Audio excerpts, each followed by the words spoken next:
Hey guys, hope you're well. If you haven't already, please make sure you click that subscribe button and notification bell to make sure you get all the latest vids. And of course, if you haven't, like, comment and share the vids. Thank you very much. Your support is greatly appreciated. And yeah, please continue to do so. Right. ATP Tour Finals.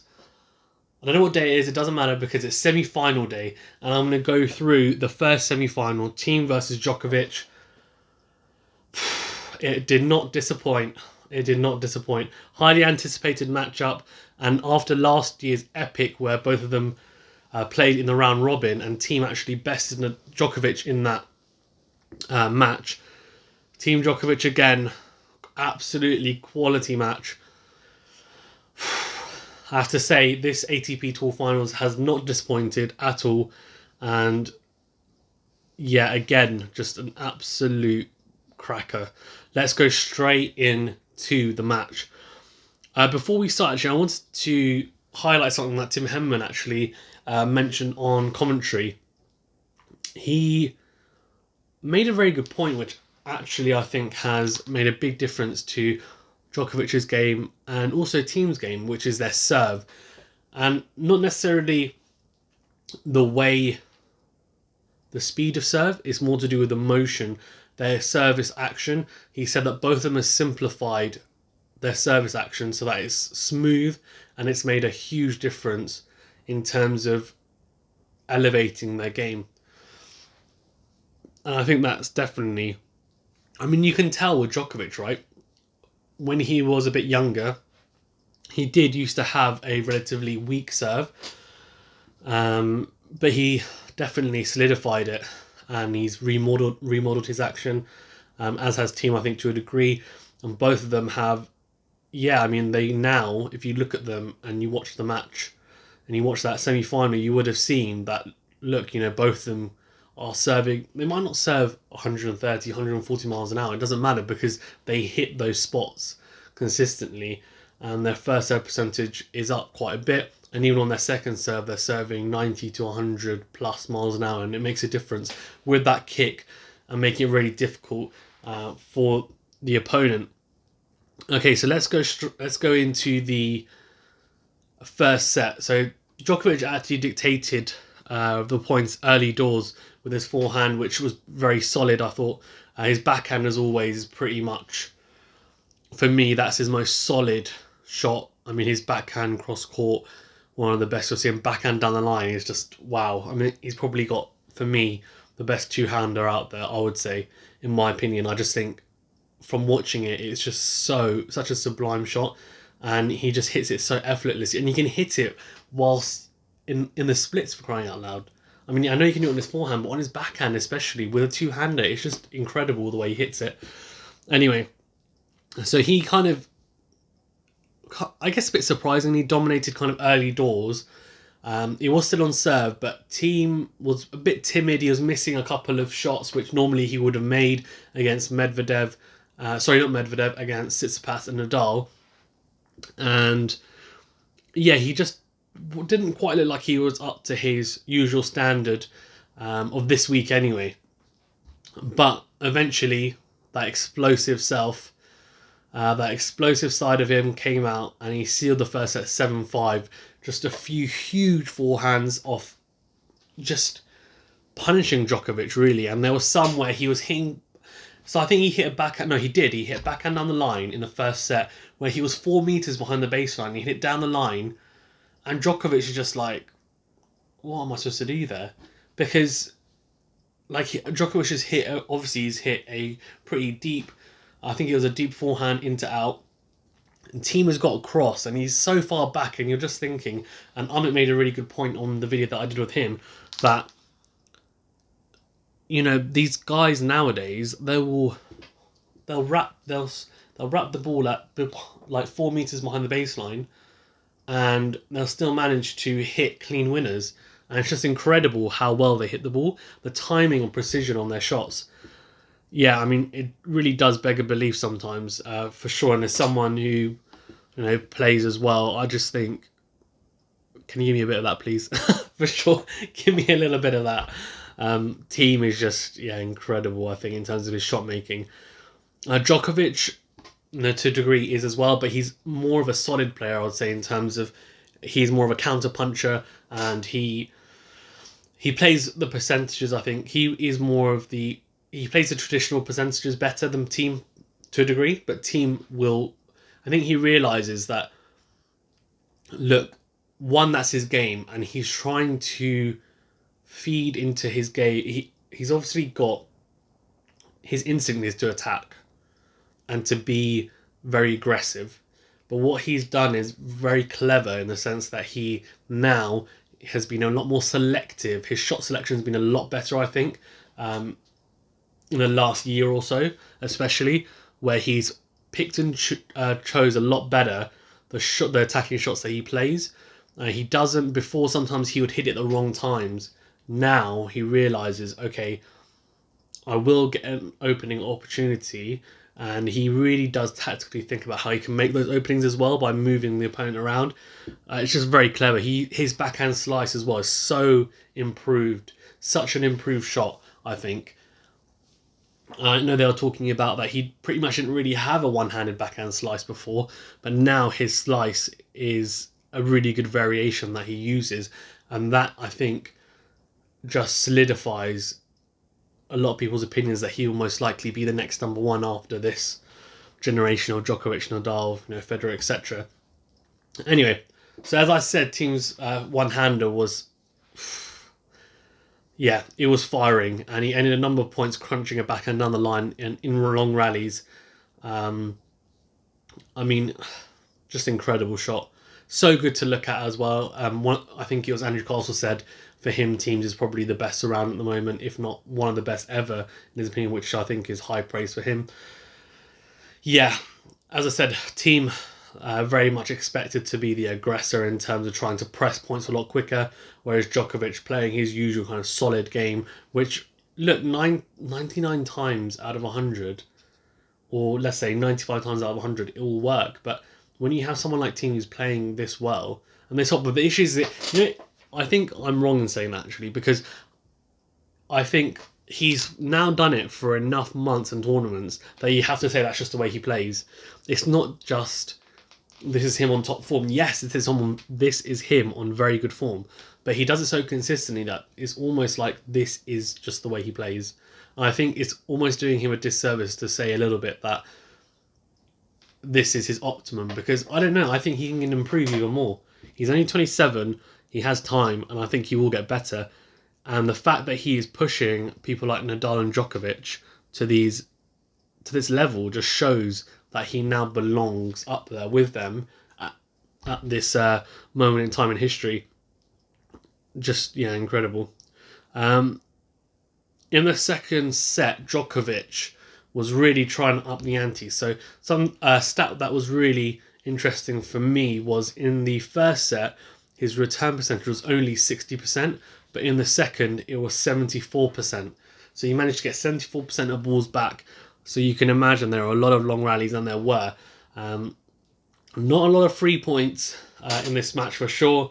And in the second set, Thiem saving those break points. I mean, mentally, he's just so strong. We know all about Djokovic. We know how good he is. Mentally, physically, he is up there as one of the greats ever, and he will be when he finishes. But the reason why I'm talking about Thiem a lot is because, yes, he's won a Grand Slam, but I don't think a lot of people know that much about him in comparison to those players. And there's a reason for it, because obviously he's not won 10, 15, 20 Grand Slams. Like, he may do, who knows, but at the moment he hasn't. But I think it's really important to press the point on how good he really is at the moment. And if he continues to play like this, who knows how well he can do, especially next year. He's going to be a problem for everyone. That's just how well he's been playing. So in that second set, it was really nip and tuck, to be fair. Djokovic did up his level, and that higher percentage of returns coming into court definitely did help his case for sure. And eventually, it went to a tiebreaker. And Djokovic really... Now, this is the type of player that Djokovic is. So... scrappy is a good word, because he's so scrappy, he's so fight till the end. I remember in a US Open semi-final against Federer, I remember he was match points down. I think he had 2 match points to save, and he was returning. So Federer was serving for the match to get into the final of the US Open, and Djokovic hit 2 return winners. Like, what the hell? I think it was 2014. I'm gonna go with. Could be wrong. But yeah, Djokovic hit 2 return winners, just absolutely incredible. And I think it was like a 5-hour match. And then because it was so long, it carried on to the next day. He saved those match points and then won it. And then the next day he played against Nadal, and that was like 4 hours something, and he won. And it was just like, whoa! He's played like 9 hours of tennis over 2 days, and you could tell he was basically like dying the last few games of that match against Nadal, but he still managed to pull it out of the bag. That's just the type of player he is. He's a fighter. He really is. And Thiem actually had multiple match points in that tiebreaker, but eventually he one of the match points he actually double faulted Thiem, which was a freebie, but eventually he lost it 12-10 Thiem to Djokovic, and Djokovic had won 14 out of 15 tiebreakers before this. Talk about being a fighter. Djokovic saved match points and won that second set 12-10, took it into the deciding set. And yeah, from then on you're just thinking, does Thiem, can he recover well from having match points? Is it really badly going to affect him? Because you have to be really mentally strong. If you've had match points in a tiebreaker and then you lose that tiebreaker and it goes to deciding set, you're just thinking to yourself, oh man, like, you know, I literally had it. All I had to do was win that 1 point. But now I have to play another set where it's really is anyone's game. And he picked himself back up and he played very, very, very well. Again, so did Djokovic. A really, really entertaining third set. Wow. I mean, we talk about people and we talk about players in terms of levels. This, again, was at an incredibly high level, as a lot of matches have been. A good technical point, I think, to point out is that both utilise their backhand slices very well, and I talked about how improved Thiem's backhand slices. But Djokovic's as well is just very effective, and it's a good change of pace and variation that I think they both use very well. This match was just... It was the makings of another epic match. Another very interesting stat I want to point out actually is that Thiem had 14 points that he came to the net. On all 14, he won the point. And I think there's 2 reasons why that is. The first one is because his approach shots are so effective and so good that the volleys just end up being so comfortable in the end. But also, I think it's worth saying, he just looks so comfortable there now. As someone who was seen as being a prime baseliner when he kind of first came onto the scene and only recently has started coming to the net, he does look very comfortable, I have to say. And Djokovic as well, when he came to the net, looked good. And that's one thing that a lot of these players are obviously adapting, and they're realising that, look, these points are so long now, sometimes we have to come to the net selectively and finish off those points. And Amit made a really good point when we did the video about that it's still an effective tactic to use at the right times. And Thiem really proved that. So did Djokovic when he came in. I think majority of the points he won when he came to the net. Yeah, just really, really good from both of them. Really entertaining as well. Okay, so we ended up going into another tiebreaker. Very nip and tuck, as I said. And Thiem, after being 4-love down, you're just thinking, Djokovic is going to run away with this. Djokovic isn't going to let him back in at 4-love down. He came back with a huge... I'm sorry, they were just incredibly huge shots from Thiem to come back and take a lead of 5-4. And then he just dominates from then on, and he opened up that match point. So at 5-4, he just opened up match point with a mahoosive backhand cross court. Just absolutely mahoosive, seriously. It's just one of those shots that it just flies off the racket, and all you're thinking is, wow. And Djokovic is just not even moved. Because, like, there's just nothing you can do about it. As soon as teams hit it off his racket, you can tell Djokovic is like, okay, and you're just watching it fly by him, and that's it. What else can you do about it? Nothing. Yeah. Just to wrap up, I mean, Thiem, to talk about the kind of contrast in play of the two players, Thiem actually had 42 winners to 16 from Djokovic. This was actually halfway through the third set. They come up with that stat in terms of winners. And yeah, I think that's a very poignant stat that, Thiem obviously, as we know, is going to be the aggressor. 42 winners is a lot of winners. 16 from Djokovic is still... Look, I mean, he's someone who is going to create more forced errors from Thiem. That's what his game is. Maybe clean winners is not his type of game, but it is definitely Thiem's. And look, I mean, Djokovic lost, but he played his part. And in that third set, he had a return percentage of 88%. 88%.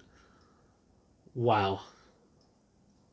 I mean, I think both of them did so well to hold their service games in that third set, because Thiem has improved a lot as a return, and we know Djokovic is one of the best returners of all time, if not the best. Just an incredible match, and it really, I mean, it was fit to be a final, to be honest with you. That's just how good it was. But Djokovic, who was looking to create history and be the first person to win it 6 times, unfortunately bowed out. And Thiem, who made the final last year, will now be looking to, win this year. And for me, he was my pick, and I'm still going to back him and say he's going to win. I mean, he's definitely in form. Let's see how it goes. Incredible match, though. What a match. And if you haven't seen it, go and check it out. Watch the highlights. Watch the replay, because it's that good a match that you will want to... You'll watch the match back in full and you just will think, wow. And it'll be worth it. Whew, okay, I'm done. Thank you very much, guys, if you've persisted with me till the end. And thank you so much for your support. Please make sure that you stay safe, and I will see you guys on the next video. If you haven't, as I've said, please make sure that you subscribe. It really is appreciated and really does help. And click the notification button if you want to get notified for all the newest vids that I am releasing. Thank you very much, and yeah, bring on the final, hey?